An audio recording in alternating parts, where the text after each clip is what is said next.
Amém. Boa noite, irmãos. A graça e a paz do Senhor Jesus Cristo seja com todos vocês. As crianças agora vão se dirigir aos anexos da igreja, onde vão ter uma programação toda especial preparada para elas. Enquanto isso, nós queremos trazer as boas-vindas para você que está visitando a gente, ou de costume, ou pela primeira vez. Nós queremos expressar a nossa alegria em ter você aqui no nosso meio e a nossa expectativa de que o Senhor já tenha falado ao seu coração através dos hinos e continue falando ao seu coração através da mensagem que agora será ministrada. E o que é que a Igreja Batista de Apodi tem a dizer aos nossos visitantes? Deus te abençoe. Queria então chamar a atenção dos irmãos para uma passagem bíblica na qual vamos meditar nessa noite, que está registrada lá no Novo Testamento, no livro de Tiago, no capítulo número 3, no versículo número 13 até o verso 19. Vamos pensar um pouquinho nessa noite sobre a sabedoria do discípulo. A sabedoria do discípulo. Tiago capítulo 3, a partir do verso número 13 até o verso de número 19, é a leitura que teremos por base da mensagem nessa noite. Os irmãos também vão poder acompanhar a leitura no nosso telão. Diz assim a palavra de Deus: quem entre vocês é sábio e inteligente? Mostre as suas obras em mansidão de sabedoria, mediante a sua boa conduta. Se pelo contrário, vocês têm em seu coração inveja amargurada e sentimento de rivalidade, não se gloriem disso, nem mintam contra a verdade. Essa não é a sabedoria que desce lá do alto. Pelo contrário, é terrena, animal e demoníaca. Pois onde há inveja e rivalidade, aí há confusão e toda espécie de coisas ruins. Mas a sabedoria lá do alto é primeiramente pura, depois pacífica, gentil, amigável, cheia de misericórdia e de bons frutos, imparcial e sem fingimento. Ora, é em paz que se semeia o fruto da justiça para os que promovem a paz. Que Deus aplique no nosso coração a sua santa palavra. Meus irmãos, pensar sobre sabedoria é pensar sobre uma das virtudes mais essenciais na nossa vida como seres humanos. A sabedoria nunca foi uma virtude opcional na nossa caminhada aqui na terra, mas sem sombra de dúvida, nós podemos dizer que, dado o tempo inflamado que nós estamos vivendo em nossa nação, esse tempo tem demandado de nós, tem exigido de nós uma sabedoria singular, uma sabedoria urgente, uma sabedoria não apenas necessária, mas uma sabedoria extremamente necessária. A sabedoria se tornou, por assim dizer, um dos maiores alvos que devemos ter na nossa vida pessoal, na nossa vida como seres humanos nessa terra. E eu digo a vocês que em nossa sociedade dividida, em guerra, polarizada, a sabedoria não é apenas uma virtude muito necessária, mas também uma virtude muito rara, uma virtude muito escassa. Se a gente começar a observar a sociedade inflamada na qual nós estamos vivendo nos últimos tempos, nós vemos um mar enorme de pessoas que têm agido de maneira tola, muitas vezes por paixões partidárias, sejam elas quais forem. E é exatamente nesse cenário, onde muitos estão entregando o coração à insensatez, que nós, como povo de Deus, clamamos a Ele por sabedoria, para lidar com as complexidades, para lidar com as diversidades, para lidar com as diferenças, para lidar com as rivalidades da nossa época. É por isso que todos nós devemos procurar a sabedoria como um alvo fundamental para a nossa vida. A sabedoria para a gente saber como falar, a sabedoria para a gente saber como se comportar, a sabedoria para a gente saber como se relacionar, a sabedoria para a gente saber como pensar, como viver, a sabedoria que nós precisamos para viver um diferencial nesse mundo de guerra. Uma das consciências que nós temos como igreja é que nós sempre vamos ter de fazer a diferença. Então, se nós estamos vivendo um mundo que tem entregado o coração em insensatez, nós como igreja vamos ter de caminhar com uma postura sábia, com uma postura inteligente. Todos nós, como discípulos do Senhor Jesus Cristo, nós somos desafiados pela palavra dele a vivermos não qualquer tipo de vida, não a vida como dá certo, mas uma vida repleta, marcada e ornamentada pela sabedoria divina, pela sabedoria do Evangelho, pela sabedoria da palavra de Deus que se manifesta no temor do Senhor. E é exatamente sobre isso que o nosso texto que a gente acabou de ler fala nessa noite. Aqui nós temos uma descrição muito clara de Tiago sobre como funciona a sabedoria do discípulo. Tiago vai dizer que primeiro a sabedoria do discípulo ela é prática, depois ele vai dizer que a sabedoria do discípulo é diferente da sabedoria do mundo, e por fim ele vai dizer também que a sabedoria do discípulo ela é uma sabedoria divina, ela é celestial, é um dom de Deus para a vida do discípulo. Então, em primeiro lugar, eu chamo a atenção dos irmãos aqui para o versículo de número 13, quando o Tiago vai dizer que a sabedoria do discípulo é, acima de tudo, uma sabedoria prática, é uma sabedoria para o nosso dia a dia. Como ele vai dizer aqui no versículo 13, a sabedoria do discípulo não é uma sabedoria meramente intelectual. Ele vai dizer: quem entre vocês é sábio e inteligente? Mostre as suas obras. Isso quer dizer que a verdadeira sabedoria é aquela sabedoria que não se restringe, não se limita apenas ao modo de pensar, mas é uma sabedoria também que alcança o modo da gente se comportar. Geralmente nós somos acostumados a identificar a sabedoria das pessoas por meio do nosso ouvido, mas Tiago está dizendo aqui que o melhor método que você tem para identificar a sabedoria de alguém é por meio dos seus olhos. Não é nem tanto por aquilo que você consegue ouvir daquela pessoa, mas é por aquilo que você consegue ver. Não se trata apenas de ouvir a pessoa falar, mas se trata acima de tudo de ver a pessoa viver. A sabedoria do discípulo, como o Tiago está destacando aqui para nós, não é apenas uma sabedoria de palavras bonitas, mas é uma sabedoria de atitudes bonitas, é uma sabedoria de uma vida bonita. É por isso que Tiago faz uma pergunta retórica: quem aí é sábio? Quem é inteligente? Aí Tiago diz: não mostre por meio do seu discurso, não mostre por meio das suas palavras, mostre através das suas obras. Isso quer dizer que na linguagem bíblica, sabedoria é vida. Sabedoria não é erudição, sabedoria não é acúmulo de informação e de ideias, sabedoria não é eloquência, sabedoria não é capacidade de persuasão. Sabedoria, biblicamente falando, é a vida de quem teme ao Senhor. Isso quer dizer que, biblicamente falando, é perfeitamente possível você ter na sua mente o conhecimento que Einstein, Aristóteles, Platão, Sócrates teve, e ainda assim você não ser sábio aos olhos de Deus. É perfeitamente possível. Por quê? Porque a sabedoria é mais do que conhecer. Biblicamente, a sabedoria é viver. Como está em Provérbios 9, versículo 11, o temor do Senhor é o princípio da sabedoria. E Tiago vai continuar descrevendo essa sabedoria, dizendo que ela se manifesta através da nossa mansidão. O verso número 13 diz: mostre as suas obras em mansidão de sabedoria.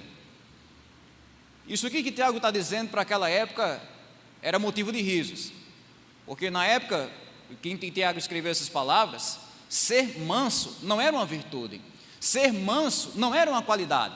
Pelo contrário, para os gregos, chamar alguém de manso era uma espécie de xingamento.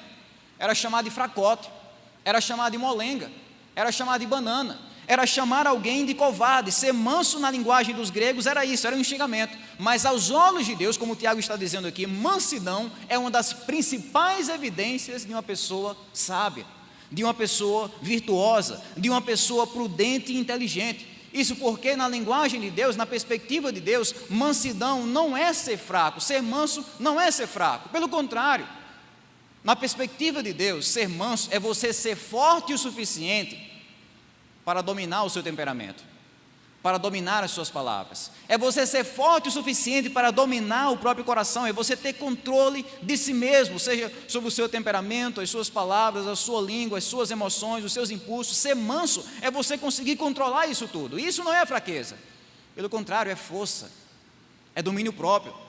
É por isso que Tiago diz: quem é sábio, quem é inteligente, mostre por meio da sua mansidão, do domínio próprio. É aquela pessoa que consegue controlar a si mesma, é aquela pessoa que não troca os pés pelas mãos, é aquela pessoa que não age no calor do momento, é aquela pessoa que não fala sem pensar, é aquela pessoa que sempre está com os seus pés no chão, é aquela pessoa que é semelhante ao Senhor Jesus Cristo. A encarnação da sabedoria, quando andou entre nós, ficou conhecida como aquele que é manso e humilde de coração, como está assim registrado no Evangelho de Mateus. E o discípulo de Jesus, na tentativa de alcançar a sabedoria, ele imita o seu mestre, ele imita os passos de Jesus, ele vive uma vida de mansidão. É bem verdade, meus irmãos, que hoje nós vivemos em um mundo agressivo, um mundo que encoraja você, desculpa você, libera você, incentiva você a atropelar quem ou o que for necessário para que você possa alcançar os seus objetivos. Nós vivemos em um mundo agressivo que tem literalmente banalizado a violência. Então hoje as pessoas estão cada vez mais acostumadas a utilizar a violência para conseguir aquilo que elas querem.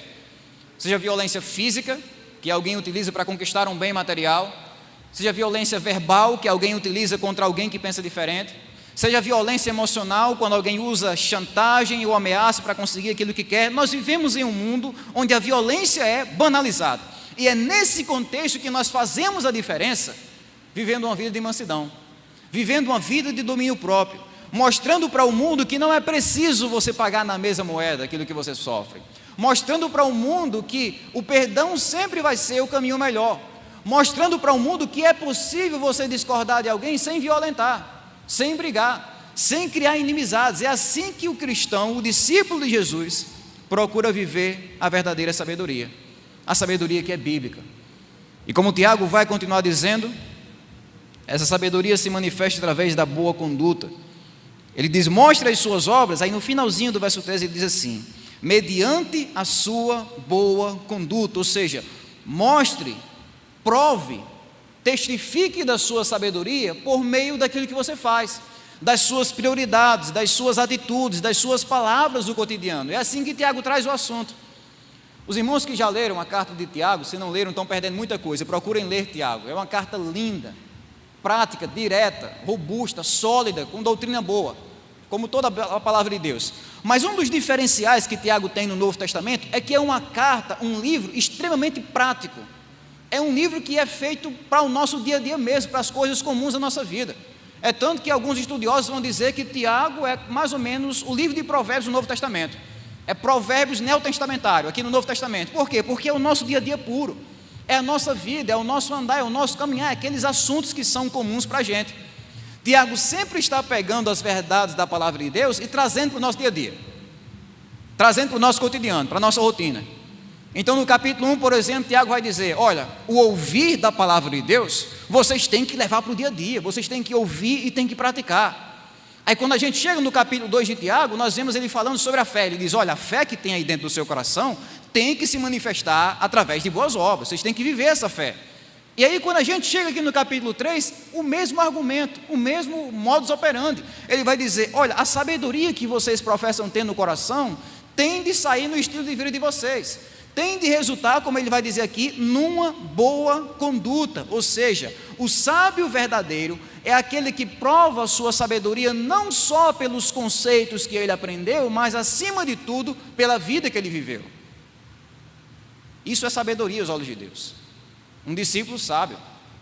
Esse discípulo pode nunca escrever livros que viram best-sellers.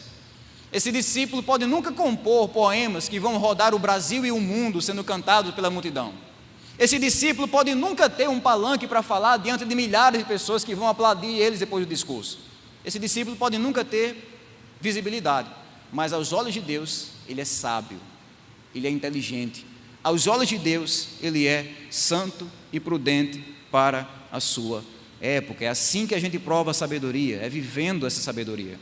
Seja como crente, como filho, como pai, como marido, como esposa, como empregado, como patrão, como cidadão, como um amigo, como qualquer estilo de vida, como qualquer área da nossa vida, como qualquer lugar onde nós viemos a estar. Quando nós vivemos com o Senhor, isso é considerado diante de Deus como sabedoria. A sabedoria. Mas é claro, meus amados irmãos, que o mundo não entende nada do que nós estamos pensando aqui nessa noite. Para o mundo, sabedoria é outra coisa.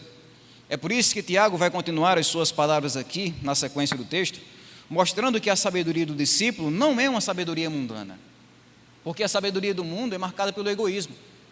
Ele vai dizer no verso 14, se pelo contrário, vocês têm em seu coração inveja amargurada e sentimento de rivalidade, não se gloriem disso, nem mintam contra a verdade.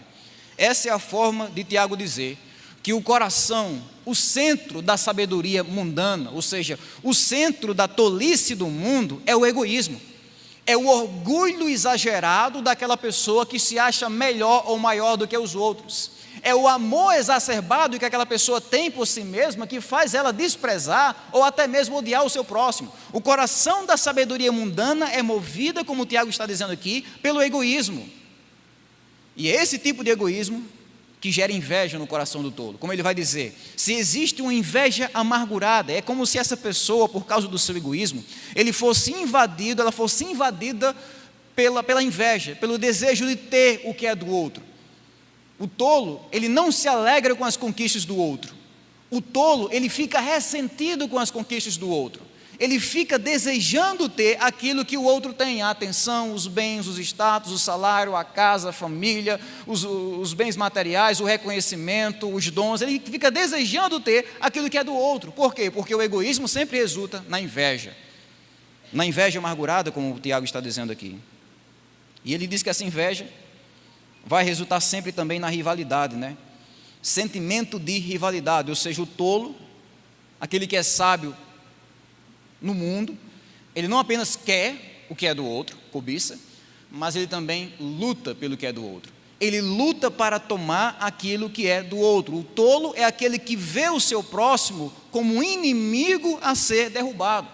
Em suma, o que Tiago está dizendo para nós é que essa sabedoria mundana, essa falsa sabedoria, essa pseudo-sabedoria, essa tolice do mundo, na verdade, ela esvazia o amor do nosso coração.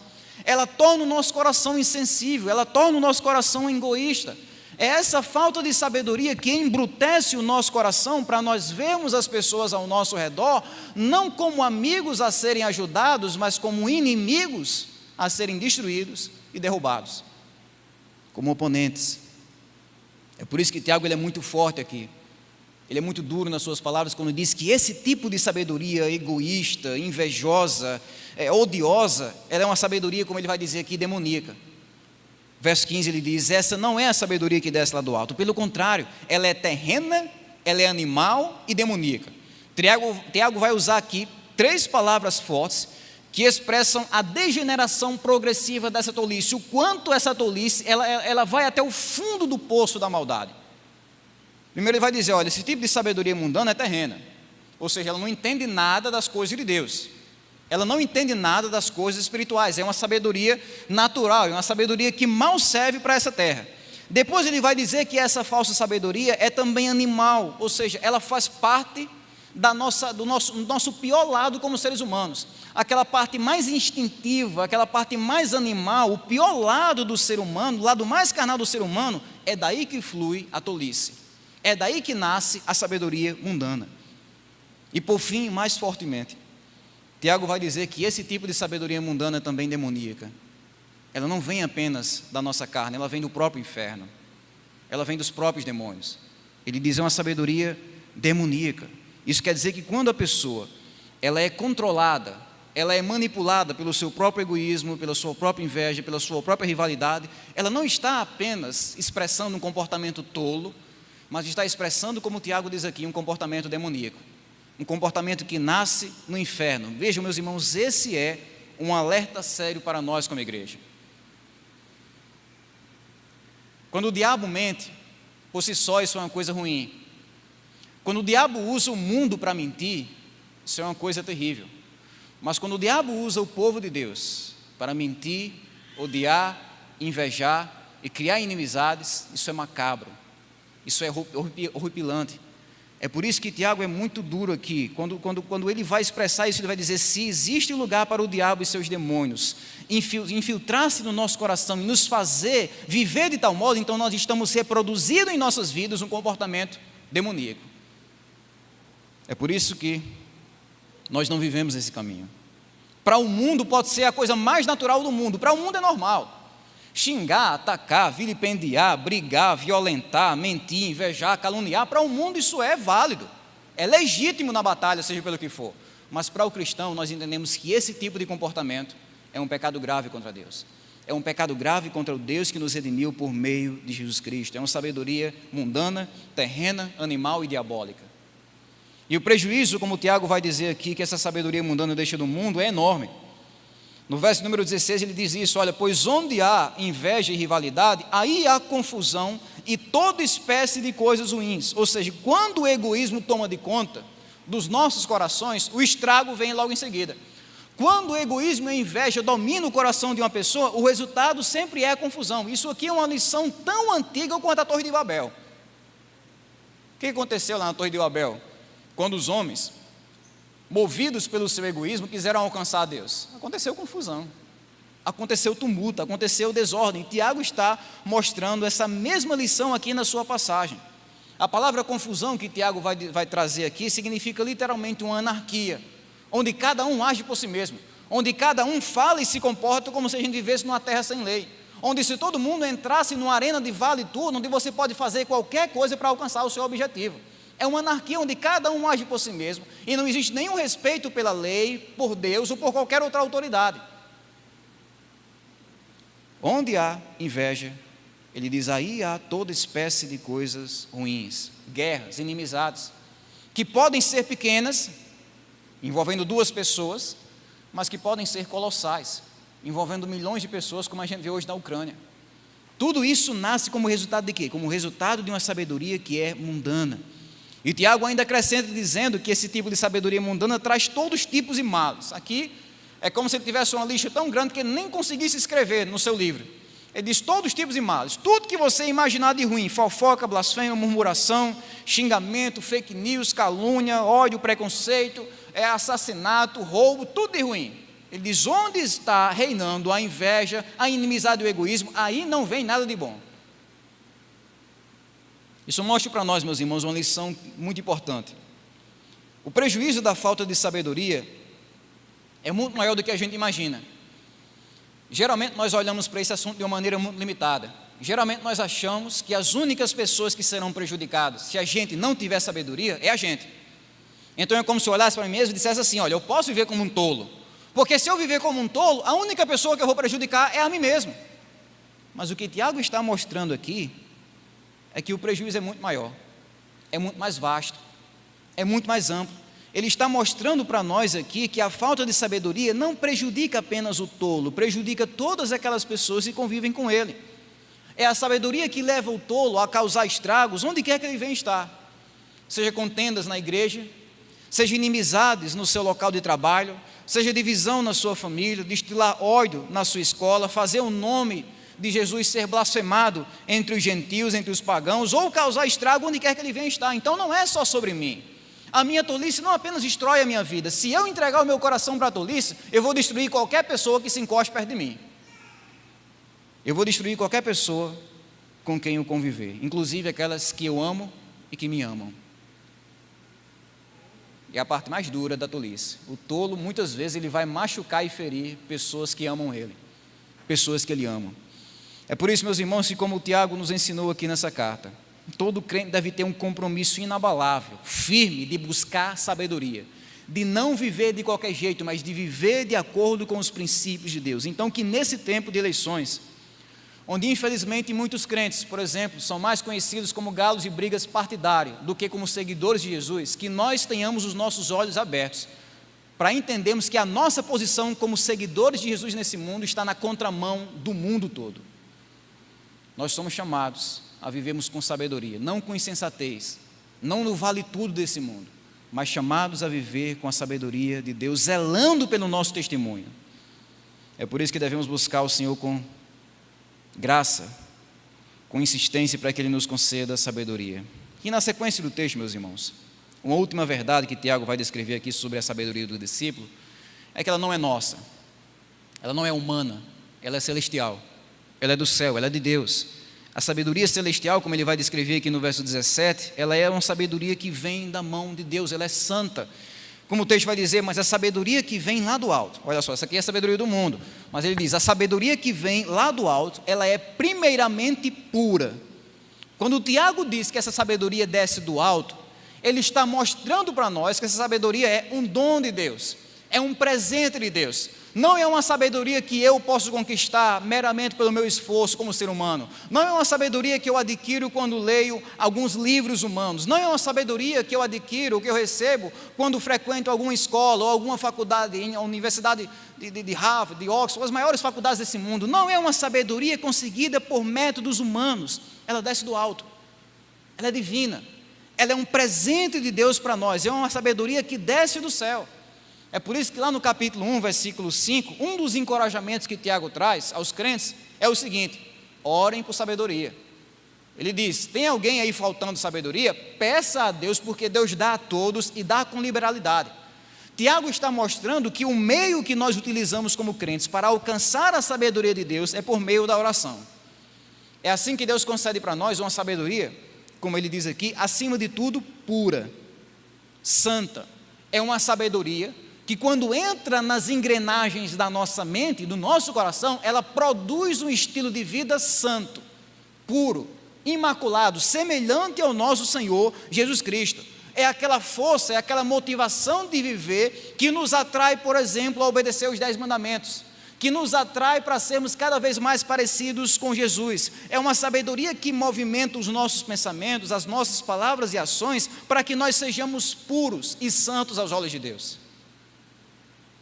Isso quer dizer, meus irmãos, que é impossível ser sábio vivendo no pecado, não tem como. É impossível ser sábio vivendo no pecado. Rapaz, fulano de tal, ele leu 7 trilhões de livros, ele se formou em 5 bilhões de faculdades e já conheceu 400 zilhões de culturas. Ele é santo, ele é puro, porque o único caminho para a verdadeira sabedoria é a santidade. Os verdadeiros sábios aos olhos de Deus são aqueles que andam no temor do Senhor, em pureza, como o Tiago está dizendo, acima de tudo, não é lá embaixo não, ele diz, acima de tudo, essa sabedoria do alto é pura. E ele vai continuar dizendo que essa sabedoria celestial é também altruísta. Ele diz, mas a sabedoria lá do alto é pacífica, gentil, amigável, cheia de misericórdia e de bons frutos, imparcial e sem fingimento. Note que Tiago está destacando aqui, rapidamente, 3 lados dessa pessoa que é sábia. A atitude do sábio, como o Tiago vai dizer aqui, é marcada pela paz e pela gentileza. Paz e gentileza. Ele está interessado em promover a paz. Ele está interessado em construir pontes. Ele está interessado em desfazer inimizades e faz isso através da sua gentileza. O sábio não é aquela pessoa rude, não é aquela pessoa grosseira, não é aquela pessoa que não sabe ouvir, que não sabe entender, que não sabe responder. Não, o sábio é aquela pessoa que por meio da sua gentileza, ele consegue construir a paz, ele consegue promover a paz. E Tiago vai continuar dizendo aqui, que as ações do sábio também, daquele discípulo que é sábio, são marcadas pela misericórdia e bondade.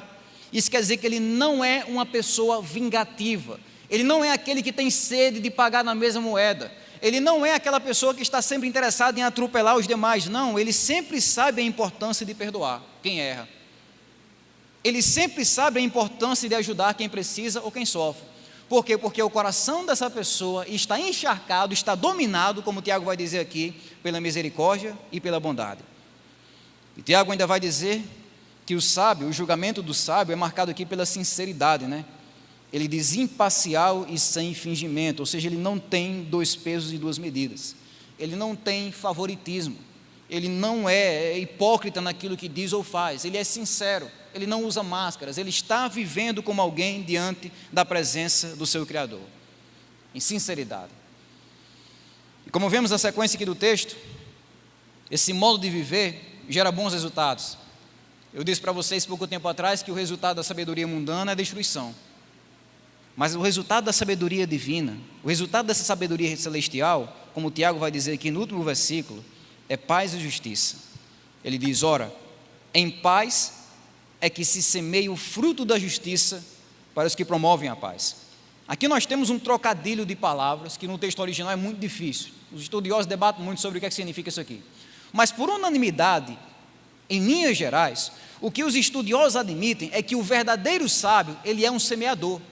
O verdadeiro sábio, ele está não apenas passeando por esse mundo ou atravessando esse mundo, mas ele está semeando. Ele está lançando a sua semente nesse mundo, ele está espalhando a semente da paz, a semente da justiça nesse mundo, nesse campo seco, nesse campo hostil desse mundo sem Deus. E no tempo certo, como o Tiago vai dizer aqui, ele vai colher os seus devidos frutos. Ele vai colher a paz, ele vai colher a justiça. Isso quer dizer que o sábio, quando ele passa em qualquer lugar onde passa, ele está ali semeando a paz, ele está semeando a justiça. Através do sábio, Deus ele faz com que as pessoas se reconciliem umas com as outras. Através do sábio também, acima de tudo, pessoas são reconciliadas com Deus através do Evangelho. Pessoas conhecem a paz de Deus por meio da cruz de Jesus. É através do sábio que o mundo se torna um lugar mais amigável, mais gentil, mais pacífico. Porque ele está caminhando nesse mundo semeando a paz. E isso vai acontecer até que um dia, meus irmãos, nós, como discípulos sábios do Senhor Jesus Cristo nessa terra, nós vamos morar num mundo onde não vai ser mais necessário reconciliar ninguém. Não vai ser mais necessário reconciliar pessoas entre elas mesmas, não vai ser necessário reconciliar pessoas com Deus, porque nós estaremos num novo mundo, um novo céu e nova terra, totalmente perfeito, onde a paz reina de uma maneira absoluta. Mas até lá, até esse dia chegar, até chegarmos na eternidade, nós devemos viver uma vida nessa terra promovendo a paz. Nós devemos viver uma vida de tal modo que as pessoas olhem para nós e identifiquem que nós somos filhas e filhos do Deus da paz. Como Jesus Cristo disse no Sermão do Monte em Mateus 5, versículo 9, bem-aventurados são os pacificadores, porque eles serão chamados filhos de Deus. Meus irmãos, essa é a maior necessidade de um mundo em guerra. O mundo precisa de pacificadores. Eles não sabem disso, eles não admitem isso, eles não concordam com isso, mas é isso que a palavra de Deus ensina. O mundo precisa de paz. E essa paz vai ser encontrada através da minha vida e da sua vida. Essa paz vai ser encontrada à medida em que nós somos chamados para promover essa paz por meio da nossa vida, por meio da nossa maneira de se comportar. Quando nós vivemos essa sabedoria que vem lá do alto, quando nós evitamos o egoísmo, a rivalidade, o ódio, a discórdia, a inveja, a carnalidade, quando nós vivemos uma vida pura e santa e temerosa aos olhos de Deus, nós somos usados assim para construir a paz. Construir a paz. Nesse tempo de eleição, não é raro você encontrar pessoas em guerras, amigos que já não se falam mais porque um é A, o outro é B, o outro é C. Não é raro você encontrar familiares que carregam o mesmo sangue, dormem e acordam sob o mesmo teto, almoçam na mesma mesa, muitas vezes intrigados e inimigos uns dos outros, porque um pensa assim e o outro pensa assado. Não é raro você encontrar vizinhos que já não têm mais a disposição de darem bom dia ou boa tarde um para o outro, porque infelizmente não conseguem lidar com as suas diferenças. É nesse contexto de guerra, meus irmãos, que nós somos chamados a sermos seguidores de Jesus. É nesse contexto de guerra e de inimizade que nós somos chamados a promover a paz, a vivermos de tal modo que o mundo possa encontrar ou entender o valor e a importância de vivermos em paz uns com os outros, o valor e a importância de vivermos em harmonia. Nota de rodapé: é claro que isso não quer dizer que nós vamos encobrir o pecado na busca da paz. A busca da paz não é absoluta. Existe uma coisa que é mais importante do que a paz, que é a palavra de Deus, a santidade de Deus. Então nós não podemos deixar de denunciar o pecado, nós não podemos deixar de denunciar o erro e apontar o caminho certo, nós não podemos deixar de apresentar aquilo que Deus reprova. Viver em paz não significa encobrir o pecado, mas viver em paz, irmãos, preste atenção, é amar pecadores, inclusive quando eles estão errados, inclusive quando eles pensam diferente de você, inclusive quando eles são seus adversários políticos. Quando Jesus disse sobre amar os inimigos, ele falou também sobre amar inimigos políticos, pessoas que não concordam com suas ideias políticas. Então nós, como discípulos de Jesus, só existe uma forma de sermos sal e luz nesse mundo de guerra, é quando nós vivemos esses princípios aqui de sabedoria em nossa vida, é quando nós vivemos o temor do Senhor e não abrimos mão nem da importância de amar a Deus sobre todas as coisas, o que significa defender a verdade, nem abrimos mão de amar o nosso próximo como a nós mesmos, o que significa amar pessoas que pensam diferente de nós. Então, que nesse contexto tão desafiador, que nós possamos viver cada vez mais em harmonia com a vontade de Deus, vivemos cada vez mais essa sabedoria tão necessária e tão escassa em nosso mundo. Resumindo então, meus irmãos, nós aprendemos aqui no texto que a sabedoria do discípulo, ela funciona desse jeito. Ela não se limita a palavras bonitas, ela se manifesta através de uma vida bonita, uma vida de mansidão, uma vida de boas obras. A sabedoria do discípulo não é dessa terra, não é mundana, não é invejosa, não é destrutiva, não é egoísta, não é confusenta, não. E terceiro, nós aprendemos que a sabedoria do discípulo é do céu, é um dom de Deus que Ele nos concede por meio da oração, para que nós possamos viver uma vida de amor, humildade e paz, mesmo em nossas diferenças. Esse é o modo de viver usado por Deus para trazer restauração a qualquer mundo que esteja em guerra. Que Deus então nos abençoe, meus irmãos, e nos conceda de tal sabedoria, para que como igreja nós venhamos a fazer a diferença e que através de nós, através do nosso amor uns pelos outros, da nossa maneira de viver, de amar, de perdoar e de pacificar, que o mundo possa ver que o Senhor nos enviou. Foi isso que Jesus disse: Pai, eu oro para que eles sejam um, para que eles tenham paz, para que o mundo possa ver que eles pertencem ao Senhor, para que o mundo possa ver que o Evangelho é verdadeiro, para que o mundo possa ver que o amor do Senhor é real. Que Deus então nos abençoe, nos capacite e nos conceda cada vez mais sabedoria para andarmos na presença dEle.